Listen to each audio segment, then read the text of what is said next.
Eso es todo, amigos, queridos amigos del Diario Mercados, en esta versión en abierto de Divacons Alpha Value, hoy viernes 8 de julio. Eso es todo, amigos, es lo que nos habrá dicho nuestro querido Boris Johnson, que se va. Y el titular es Boris Johnson se va, no quedaba hielo. Y hacemos nuestro chacarrillo con el señor Boris Johnson, saludando y diciendo, la última me la tomo en casa.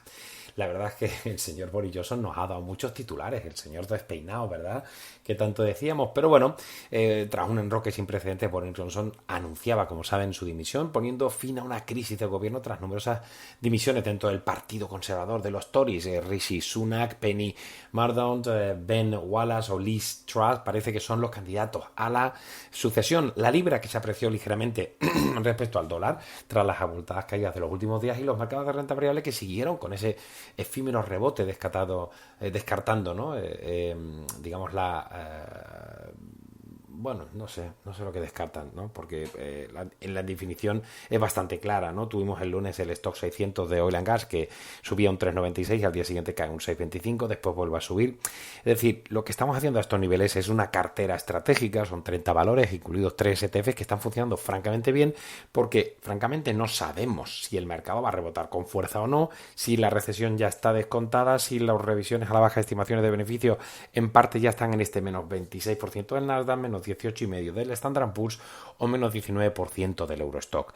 Pero la realidad es que mirando a largo plazo podemos hacer una cartera estructural con más peso en Estados Unidos porque tenemos más visibilidad ahí que en Europa. Hoy, de hecho, conoceremos unos datos importantes de generación de empleo no agrícola, Changing Non-Farm Payrolls en Estados Unidos y la tasa de desempleo, porque, como comentaba esta mañana con Luis Vicente Muñoz y Sandra Torrecilla en Capital Radio, la visibilidad del mercado laboral norteamericano es importante. Hemos tenido declaraciones del señor, sobre todo James Bullard, de James Waller, insistiendo en esas subidas de tipos de 75 puntos para julio, de llegar al 3,5%, de las subidas de 50 puntos de septiembre, de noviembre, diciembre, 2 cuartillos de punto que ya tanto les hemos hablado. Es decir, no hay muchos más temas nuevos, ¿no?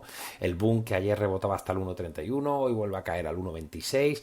Los mercados están un poco no sé, yo creo que es esa indefinición que comentábamos al principio, ¿no? Y yo creo que lo más interesante es, pues esos niveles que hemos comentado más de una vez, de 3.400 puntos de Eurostock, se puede hacer una parte, un tercio de la liquidez, ir tomando posiciones a medio plazo, que yo creo que va a darnos un buen rendimiento. Ayer tuvimos las actas de la Fed, del BCE.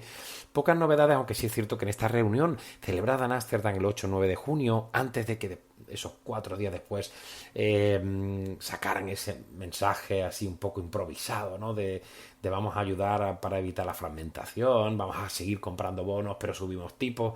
Es un caos, ¿no? Y de hecho lo que es curioso es que los miembros del Banco Central reconocieron que vienen tiempos difíciles y que los trimestres de crecimiento débiles y de riesgo de recesión técnica, que hablaron también de que algunos miembros del BCE defendieron subir los tipos de interés más de 25 puntos, como el panadero de la bolsa está insistiendo, 50 puntos cuanto menos, porque después no vamos a poder subir tipos cuando entremos en recesión. ¿Por qué vamos a entrar en recesión? Aquí lo importante es adelantarnos un poco a esos primeros pasos de la recesión para poder hacer cartera, porque el mercado se suele adelantar esos 6 meses en ese entorno, ¿no?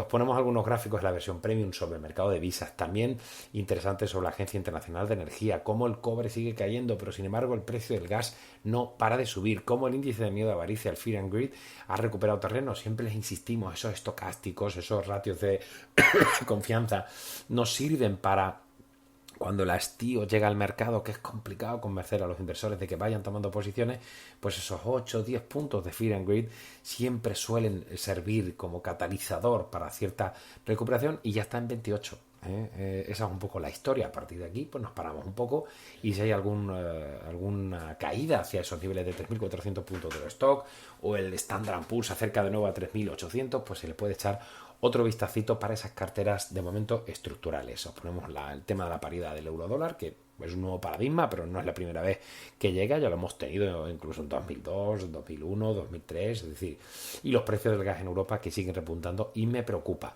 La versión premium les explicábamos una nota muy interesante del sector siderúrgico y las oportunidades que hay ahora en el sector, que está cotizando con unos ratios bastante bajos después de mejorar en free cash flow, en roces, también cubriendo ese roce, el retorno sobre el capital empleado, los WACC, los costes medios ponderados del capital de 9,2 con un 10% de roce y unos potenciales muy importantes en un sector. Todo dependerá de la violencia o no de la recesión. Y en el caso de compañías les hablamos de uno que conocen ustedes mucho, de Bankinter, y les explicamos cómo estamos posicionados en el sector y una nota muy extensa y muy interesante.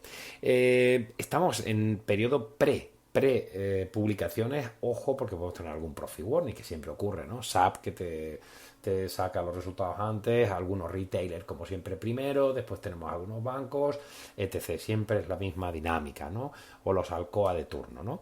En este caso hemos tenido las cifras de junio de Costco, que han sido un poquito mejores de lo previsto, sorpresas con Boeing, alguna cosita con Merck y la operación con Siguen, y también algunas cositas del sector inmobiliario y el sector criptomonedas, que el BIS limita las criptos a la banca a un 1% del capital. En Europa hemos tenido buenas cifras, sobre todo refinos de OMV, la petrolera austriaca, que ha dado márgenes de refino del 2T del 20,46 por dólares barril. Se esperaba 15,99. El quarter on quarter bien del 6,78. Excelente, como ya también Repsol nos adelantó, y los niveles de producción que han quedado un poquito por debajo. Jelling, el gestor del Canal de la Mancha, que ha dado buena cifra. El gobierno alemán, que podría tomar de un 25 a un 30%, ya se habla de un hiper, y según Bloomberg, el fondo activista Elliott, que se mete en la tabaquera Swedish Match, en la sueca, que ya sabéis que está en plena OPA de $16 billion de Philip Morris.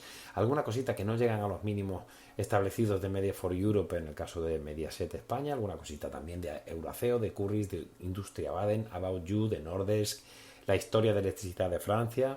Me preocupa, ¿no?, que los sindicatos, que los comunistas piensen que las empresas públicas son capaces de ser mucho más eficientes que las empresas privadas en los sectores, digamos, específicos, regulados, importantes. Pues lo puedo entender, pero es que esa vorágine estatal a mí no me gusta, no creo que sean más eficientes en absoluto. Os ponemos alguna cosita de los trabajadores de British Airways, que le han subido la paga y parece que las cosas se van a tranquilizar y han suspendido huelgas en el aeropuerto de Heathrow, algunas cositas de Rolls-Royce, de ICADE, de Metro, de Sica, de Yara. Lo tenemos todo. Y en el caso español, aparte de lo de Mediaset, pues Telefónica, AENA parece que adjudica a Telefónica su Big Data y ciberseguridad, los cambios en las nuevas designaciones de consejeros independientes de Indra que van a ser aprobadas en la Junta General de Accionistas. Ayer gustó y subió un 5,20, las multas al sector constructor que ya os hemos venido comentando y muchas más cosas, como la plataforma española de criptomonedas Together, que no ha sido capaz de superar el bache que ha experimentado el sector y se ha visto obligada a cerrar 100.000 afectados. Ya sabéis lo que le dice el panadero de la bolsa, ¿verdad? No quiero criptomonedas, señores, no tomen ese tipo de activos tan sumamente arriesgados y menos en un panorama tan volátil como el actual. Queridos amigos, ya saben, tienen la versión premium, pueden entrar en divacons.com. Dentro de poco tenemos otro webinar y de momento será en abierto, pero no se acostumbren porque tenemos que comer también nosotros. Queridos amigos, sean buenos o todo lo malo que les dejen. Adiós, buen fin de semana.